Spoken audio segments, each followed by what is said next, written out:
dans une vidéo comment faire pour éviter de se blesser. Toutefois, voilà, il se peut qu'on se blesse. Donc là, je vais vous présenter les principales blessures qu'on peut rencontrer et les choses à faire pour se protéger en cas de blessure et prendre en charge de manière simple la blessure.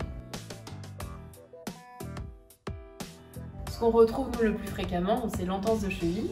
Ce sont des lésions en fait au niveau des ligaments de la cheville ici. Il se peut que certains faisceaux soient touchés en particulier, c'est pas systématique. Les signes qu'on va rencontrer quand on a une entorse de cheville, on va avoir une douleur intense à la cheville. Le traumatisme va se faire en appui en fait comme ceci, comme sur l'illustration, avec le pied qui part un petit peu à l'intérieur. Et puis sinon ça peut être dans l'autre sens, mais c'est vraiment très rare. C'est vraiment ce mécanisme-là qu'on rencontre le plus souvent. On va avoir de l'œdème, donc ça veut dire que c'est la cheville qui gonfle.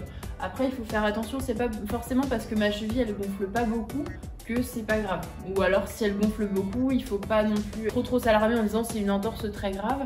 C'est pas forcément un signe fiable et on peut avoir un hématome en fonction de l'importance de la lésion. Ce qu'on peut rencontrer aussi, c'est l'entorse du genou. Du coup là, c'est une lésion qui concerne plutôt les ligaments. On peut avoir ou une atteinte au niveau des ligaments croisés qui sont à l'intérieur du genou, ou alors des ligaments collatéraux, donc qui sont sur la partie externe ici ou la partie interne du genou. Ça c'est pareil, c'est pas systématique, on n'a pas ou que le collatéral ou que le croisé, voilà, il faudra faire un bilan par un médecin, peut-être une imagerie, pour savoir vraiment quels ligaments sont touchés. Il peut y avoir aussi une atteinte des ménisques, donc les ménisques c'est des structures qui se situent juste ici à l'intérieur du genou, qui protègent le genou, et là c'est pareil, il faudra une imagerie et puis il y aura des signes aussi cliniques qui vont nous montrer qu'il y a une atteinte des ménisques ou pas. On peut avoir au niveau des membres inférieurs d'autres blessures. On peut avoir donc ce qu'on appelle nous les béquilles de manière plus fréquente. On appelle ça nous les contusions directes, donc c'est les chocs au niveau musculaire. Donc là du coup en général ce qu'il faut plus c'est venir compresser en fait au niveau de la zone. Donc on peut utiliser des bandes autocompressives si on veut pour soulager. On a les crampes comme on en avait parlé déjà, donc il faut penser à l'hydratation. Peut-être que c'est un facteur qui est à revoir autour de l'entraînement. Les courbatures aussi c'est pareil, donc ça vient dans les 48-72 heures en général. Il faut essayer d'éviter comme c'est des signaux inflammatoires. On a aussi sinon les déchirures et les lésions au niveau musculaire. Donc là, il faut aller aussi faire un bilan avec le médecin. Peut-être que l'imagerie nous permettra de voir la gravité de cette blessure-là.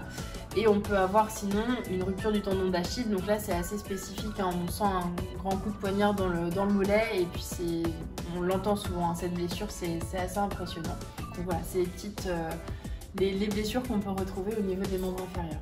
Sur les membres supérieurs, c'est pareil, un petit peu moins commun, mais on a au niveau épaules et coudes, on peut avoir des luxations ou des fractures. Et au niveau des doigts, ça c'est un petit peu plus fréquent, des entorses ou alors des fractures. Ça c'est pareil, il faut vraiment aller voir les médecins pour savoir ce qu'il en est et pas dire bon bah c'est pas grave, ça va se remettre. C'est mieux d'aller voir le médecin et de se rassurer et d'être sûr qu'il ne faut pas d'imagerie pour vérifier la présence de fracture ou pas. On va maintenant parler de la pathologie qu'on peut retrouver pour les joueurs qui ont environ entre 11 et 15 ans. Il y a vraiment des pathologies qui se retrouvent à cet âge-là, donc c'est important d'en parler. Je prends l'exemple de la scoliose, donc c'est important que les médecins auscultent les joueurs pour voir s'il y a présence de scoliose ou pas. Moi, ça m'arrive encore d'avoir des patients où il y a une scoliose qui n'a pas forcément été diagnostiquée. On entend aussi beaucoup parler d'Osgood et de la maladie de Sévère, donc je vous en reparlerai un petit peu après pour vous expliquer de quoi il s'agit. Et les prérogatives un petit peu pour ces deux pathologies-là. On peut avoir de l'asthme aussi, donc on peut avoir des joueurs qui ont besoin de ventoline et pour ça il faut le savoir en tant que coach que le joueur est amené à consommer de la ventoline peut-être sur le banc. Donc pour la maladie d'Osgood, en fait c'est un petit décollement ici au niveau de la partie osseuse du genou qui est tracté par le tendon rotulien ici. Le joueur va avoir mal au genou, surtout sur les moments en flexion. C'est vraiment dû à la croissance et du coup le tendon vient tirer sur son accroche osseuse.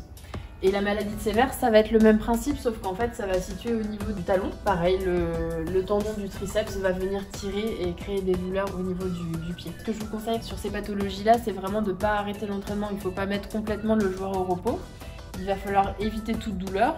Peut-être que le joueur peut faire du vélo sans douleur. Peut-être que le joueur peut continuer le renforcement du haut du corps sans douleur. C'est des petites choses qu'il faut intégrer parce que du coup, mettre complètement à l'écart le joueur, je trouve que c'est pas une bonne chose. Il faut consulter les médecins, voir pareil, est-ce qu'une imagerie s'impose et comment on peut gérer la quantité d'efforts pour le joueur pour qu'il puisse reprogresser et puis continuer à rester un petit peu sur le terrain. En cas de blessure, du coup, qu'est-ce que je fais? La première chose que je trouve primordiale, c'est vraiment de rester calme.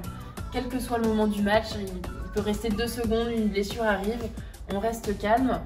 Il va falloir qu'on protège le joueur. On l'écarte un petit peu des autres joueurs pour le protéger, le mettre un petit peu à l'isolement. On va écouter ses plaintes, où est-ce qu'il a mal, pour voir un petit peu la gravité de la blessure, sans pour autant prédire ce qu'il s'est passé.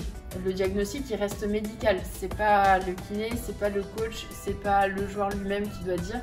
C'est à l'examen du médecin, qu'est-ce qui s'est vraiment passé. On doit connaître les antécédents. Est-ce qu'il y a déjà eu des blessures sur cette zone-là? Est-ce qu'il y a des allergies à quelque chose? Quels sont les médicaments que le joueur prend? Et on évite vraiment, ça c'est très important, de ne pas relever le joueur sans avoir des précautions particulières. Est-ce qu'il a perdu connaissance? Est-ce qu'il arrive à se repérer? Est-ce que, voilà, toutes ces questions-là, elles sont très importantes sur ces moments-là. Sur ces quelques mots, je vous souhaite une bonne reprise à tous. Profitez bien, mais surtout prenez soin de vous.